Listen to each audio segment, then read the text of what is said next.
ഇതുവരെ കണ്ടതുമല്ല നമ്മൾ, കേട്ടതുമല്ല നമ്മളാണ് നമ്മൾ മക്കളെ. ആ നമ്മളെ നമ്മളാക്കാനുള്ള നമ്പറാണ് ഇന്ന് ഞാൻ ഇവിടെ കാച്ചാൻ പോകുന്നത്. ഒരു 10 മിനിറ്റ് തന്നെ നിങ്ങൾ ശ്രദ്ധിക്കണം. നിങ്ങളുടെ വിശ്വാസത്തെ ഉണർത്താൻ പോവുകയാണ്. ട്രെയിനിങ് നമുക്ക് എപ്പോഴും ആവശ്യമാണ്. ട്രെയിനിങ് ചെയ്യാൻ ഒറ്റൊരു വിശ്വാസമാണ് കാരണം. ആ വിശ്വാസത്തിനെതിരെ ഒന്നും സംഭവിച്ചിട്ടുമില്ല, ഇനി സംഭവിക്കാൻ സാധ്യതയുമില്ല. എന്താണ് വിശ്വാസം എന്ന് പറഞ്ഞാൽ, നിങ്ങൾ ഒരു നോളജബിൾ പേഴ്സൺ ആണെങ്കിൽ നിങ്ങൾക്ക് ഈ ലോകത്ത് എന്തിനെ കുറിച്ച് വേണമെങ്കിലും പ്രവചിക്കാം.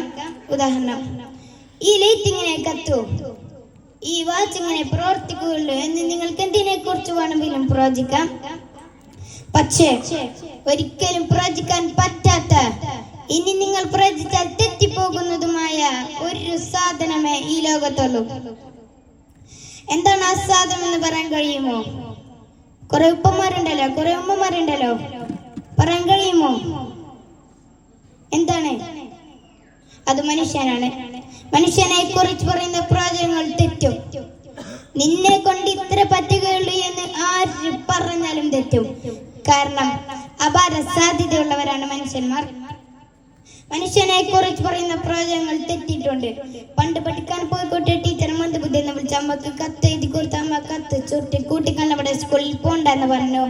അങ്ങനെ അമേരിക്ക മറ്റ് സ്റ്റേറ്റുകളിലെ സകല പബ്ലിക് സ്കൂളിൽ നിന്നും പുറത്താക്കപ്പെട്ട കുട്ടി 1098 കണ്ടുപിടിച്ച് ലോകത്തിലെ ഏറ്റവും വലിയ ശാസ്ത്രജ്ഞനായി മാറിയപ്പോ തോമസ് അൽവ എഡിസനെ കുറിച്ച് പറഞ്ഞ ടീച്ചർക്ക് തെറ്റി.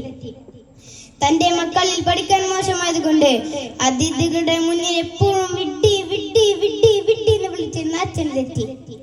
പിന്നീട് അയാൾ ഇംഗ്ലണ്ടിൽ വെച്ച് ഏറ്റവും വലിയ പ്രധാനമന്ത്രിയായി മാറിയപ്പോ വിൻസ്റ്റൺ ചർച്ചിന്റെ അപ്പന് തെറ്റി. പഠിക്കാൻ മോശമായതുകൊണ്ട് നാട് വിട്ടുപോയി യമനിൽ ജോലി കിട്ടി. ജോലി രാജിവെച്ച് വീട്ടിൽ വന്ന് 4 ആണ്ടിരുന്നാലും മിഷൻ വെച്ച് ഗുജറാത്തിലെ കുഗ്രാമത്തിലെ സ്ഥാപനം തുടങ്ങിയപ്പോൾ അധ്യാപകനായ അച്ഛൻ പറഞ്ഞു, പൊട്ടനായി പോലെ പുള്ള. പക്ഷേ അച്ഛന് തെറ്റി.